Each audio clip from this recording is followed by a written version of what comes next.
Hey guys, welcome to our channel. Today we're going to be making some Kerala style fish curry, and we're also going to be making some fried fish. Both of them are spicy, but you can level up the spice as you want. So let's begin to cook. இன்னைக்கு நம்ம பார்க்க போறது ஒரு சூப்பரான fish curry. Fish curryலயே நிறைய varieties of fish curries இருக்கு. இன்னைக்கு நான் செய்ய போறது ஒரு Kerala style fish curry. இதுலயும் நிறைய வெரைட்டி இருக்கு. நான் இன்னைக்கு சிம்பிளா கோகனட் மில்க் வெச்சு எப்படி பண்றதுன்னு செஞ்சு காட்றேன். இது ரொம்ப டேஸ்டா இருக்கும். சிம்பிளா சீக்கிரம் செஞ்சிரலாம். நீங்க இதே மாதிரி செஞ்சு பாருங்க. நடுவுல நான் குக் பண்ணும்போது இன்ஸ்ட்ரக்ஷன் உங்களுக்கு கொடுக்கிறேன். எப்படி செய்யலாம்னு பார்க்கலாம். அது கூடவே ஒரு கிறிஸ்பியான fish fry எப்படி பண்றதுன்னு செஞ்சு காட்றேன். நம்ம இப்போ ஸ்டார்ட் பண்ணலாம். ஃபர்ஸ்ட் நம்ம கோகனட் மில்க் எடுத்து வச்சுக்கணும். இது ஒரு மீடியம் சைஸ் அரை மூடி எடுத்து வச்சுருக்கேன். நல்லா திருவிட்டு ஃபைன் பேஸ்ட்டாக கிரைண்டரில் அரைச்சி பால் எடுத்துக்கோங்க. அப்படியே அரைக்க வேண்டாம், நல்லா திருவினதுக்கப்புறம் அரைச்சி பால் எடுங்க.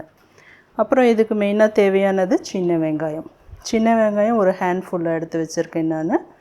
நல்ல டேஸ்ட்டு கொடுக்கும் ஃபிஷ் கறிக்கு. பச்சை மிளகா ஒரு 4 பச்சை மிளகா காரத்துக்கு ஏற்ற மாதிரி போட்டுக்கலாம். பட் இந்த கறிக்கு இந்த 4 இது கரெக்டாக இருக்கும். தக்காளி 2 பெரிய சைஸ் தக்காளி கட் பண்ணி வச்சுருக்கேன் க்யூப்ஸாக.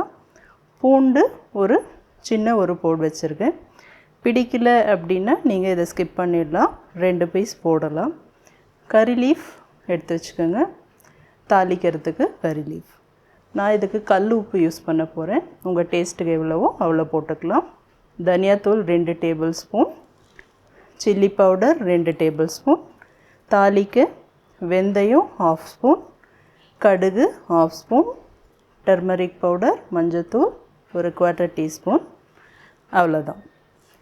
இது கொடம்புளி 2 சின்ன பீஸ் தண்ணியில் வாஷ் பண்ணிவிட்டு நான் ஊற வச்சுருக்கேன். ஒரு 15 மினிட்ஸ் ஊறின பிறகும் நம்ம கறியில் ஆட் பண்ணிக்கலாம். இது பேர் கோக்கம். நீங்கள் இது இல்லைன்னா நார்மல் பொடியே ஒரு சின்ன கப்பு ஒரு 4 டேபிள் ஸ்பூன் பல்ப் போடுற மாதிரி யூஸ் பண்ணிக்கலாம். அவ்வளோதான் இதுக்கு தேவையான இன்க்ரீடியன்ட்ஸ். நம்ம இப்போ எப்படி இதை வச்சு கறி பண்ணுறதுன்னு பார்க்கலாம். கல் உப்பு 1/2 டேபிள் ஸ்பூன் போட்டுக்கிறேன். மிளகாத்தூள் 1 table spoon, turmeric powder 1/2 teaspoon போட்டுக்கிறேன். இப்போ நான் கொஞ்சம் 1/2 kg ஃபிஷ் ஃப்ரை பண்ணுறதுக்காக எடுத்து வச்சுருக்கேன். இதில் நம்ம மசாலா போட்டு ஊற வச்சிடலாம். ஃபிஷ் கறி பண்ணுற வரைக்கும் இது நல்லா ஊறி இருக்கும். கறி முடித்த உடனே நம்ம ஃப்ரை பண்ணலாம். இதுக்கு என்னென்ன தேவையான பொருட்கள்லாம் போடுறதுன்னு காட்டுறேன். ஃபஸ்ட்டு இதுக்கு 1 table spoon chilli powder, 1/2 teaspoon turmeric powder, 1/2 table spoon salt, Coriander powder 1/2 tablespoon, ginger garlic paste 1 spoon, ஒரு 1/2 lemon இதில் ஸ்க்வீஸ் பண்ணிக்கிறேன். இதில் இஞ்சி பூண்டு லெமன் எல்லாம் சேர்த்திங்கன்னா நல்ல சாஃப்டாக இருக்கும். ரெண்டாவது மசாலாலாம் நல்லா இந்த மீனில் ஊறணும். ஸோ அதனால் பிஃபோராகவே ஊற வச்சுருங்க.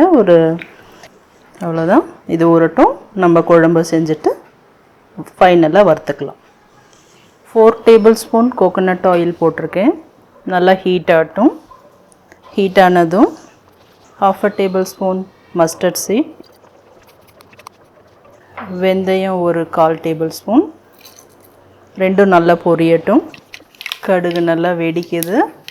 இந்த ஸ்டேஜில் கொஞ்சம் கருவேப்பிலை போட்டுக்கலாம். தட்டி வச்ச பூண்டு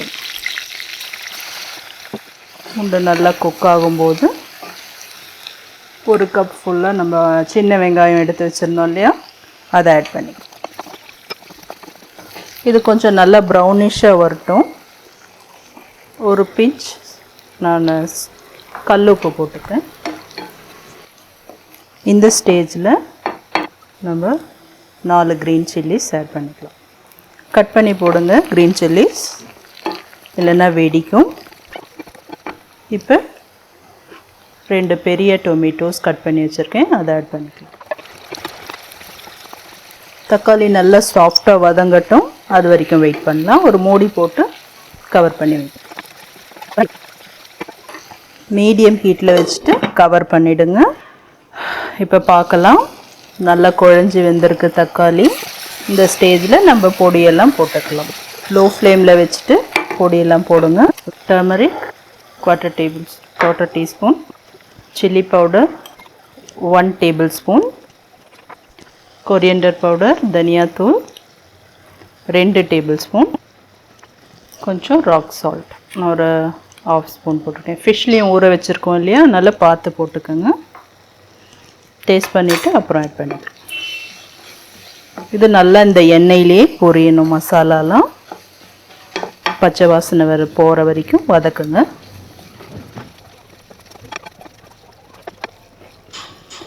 ஒரு 2 நிமிஷம் மூடி வைக்கலாம், எண்ணெய் பிரிஞ்சு வரட்டும். பாருங்கள், ஆயில் நல்லா பிரிஞ்சு வந்திருக்கு. இந்த பச்சை ஸ்மெல்லாம் போயிருக்கு. இந்த ஸ்டேஜில் நம்ம ஊற வச்சோம் இல்லையா 2 அந்த கொடம்புளி, அதை இதில் இப்படி ஆட் பண்ணிக்கலாம். வாட்டரோடு ஆட் பண்ணுங்கள். ஹை ஃப்ளேமில் வச்சுட்டு 1 glass ஆஃப் வாட்டர் இல்லை. இது நல்லா கொதிக்கட்டும். ஒரு 5 to 7 minutes நல்லா கொதிக்கட்டும். இப்போ நான் இந்த கொடம்புளி போட்டேன் இல்லையா, அதை நம்ம நார்மல் புளி மாதிரி கரைச்சி சக்கை எடுத்து போட வேண்டாம். அதை நல்லா வாஷ் பண்ணி தண்ணியில் ஊற வச்சுட்டு அதை டைரெக்டாக அப்படியே போட்டால் போதும். இது புளிப்பு ரொம்ப ஜாஸ்தியாக இருக்கும், அதனால் 2 பீஸ் மட்டும் போட்டிருக்கு. நீங்களும் அதே மாதிரி போட்டு பாருங்கள். இந்த புளி இல்லைன்னா நார்மல் புளி கரைச்சி கூட ஒரு சின்ன கப்பு ஒரு 4 tablespoon வர மாதிரி இதில் ஊற்றிக்கணும். 5 minutes ஆயிடுச்சு. நல்லா கொதிச்சிருக்கு மசாலா புளியெல்லாம். இந்த ஸ்டேஜில் நம்ம ஃபிஷ் ஆட் பண்ணிக்கலாம்.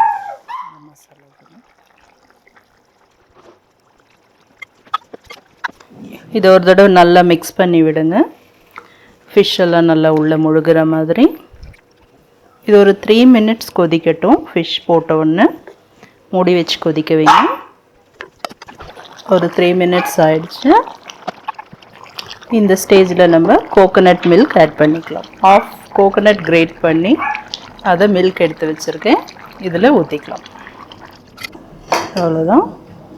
இதுக்கு மேலே 2 கறி லீஃப் போட்டு ஒரு தடவை நல்லா மிக்ஸ் பண்ணுங்கள். இது லோ ஃப்ளேமில் ஒரு 5 minutes கொதிக்கட்டும். கோகோனட் மில்க் போட்டுட்டு ரொம்ப நேரம் கொதிக்கக்கூடாது. ஒரு 5 minutes சிம்மில் கொதித்த உடனே இந்த ஆயில் பிரிஞ்சு வருது இல்லையா, அப்போ நம்ம கொஞ்சம் கொத்தமல்லி கார்லிஷ்க்கு பிச்சு போட்டுக்கலாம்.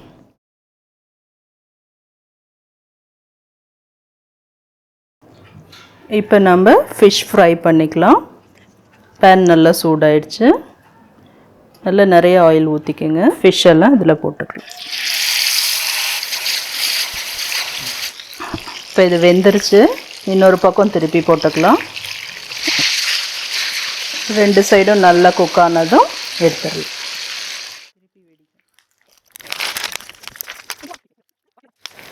அவ்வளோதான், ரெடி ஆயிடுச்சு.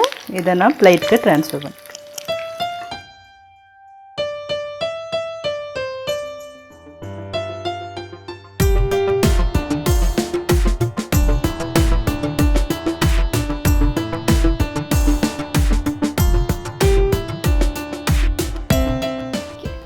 Thank you guys so much for watching. If you haven't already, make sure you guys subscribe and like the video. And do leave a comment on how do you think this tastes. Make sure you try out the recipe. It tastes really good. Okay, see you guys in the next video. Bye. இந்த fish கறி நீங்கள் try பண்ணி பாருங்கள். ரொம்ப ரொம்ப நல்லா இருக்கும். அது ஊற ஊற இன்னும் டேஸ்ட் அதிகமாக இருக்கும். நீங்கள் நிறைய டைப் ஆஃப் ஃபிஷ் கறி பண்ணியிருப்பீங்க. இந்த ஸ்டைலும் ட்ரை பண்ணுங்கள். இது ஆஃப்டர்நூன் செஞ்சுட்டு நைட் சாப்பிட்றதுக்கு ரொம்ப ரைஸோடு ரொம்ப நல்லாவே போகும். சாஃப்ட் தோசையோடையும் சாப்பிட்லாம். ஃபிஷ் ஃப்ரையும் பண்ணி பாருங்கள், நல்லா கிறிஸ்பியாக இருக்கும். நான் சொன்ன மாதிரி ஃபிஷ் ஆயில் இருக்குது இல்லையா, அதில் மசாலாலாம் இறங்கி இருக்கும். நீங்கள் ஒரு கப்பக்கிழங்கு அதை பாயில் பண்ணி வச்சுட்டு அதோட தொட்டு சாப்பிட நல்லாயிருக்கும். இல்லைன்னா ப்ளைன் ரைஸோடு அதை ஆயில் போட்டு நல்லா மிக்ஸ் பண்ணி 2 வறுத்த மீன் வச்சு நல்லா பிசைஞ்சு சாப்பிட்டிங்கன்னா சூப்பராக இருக்கும். நீங்கள் ட்ரை பண்ணி பாருங்கள், உங்கள் ஃபீட்பேக் கொடுங்க. நெக்ஸ்ட் வீடியோவில் வேறு ரெசிபியோடு பார்க்கலாம். பாய்.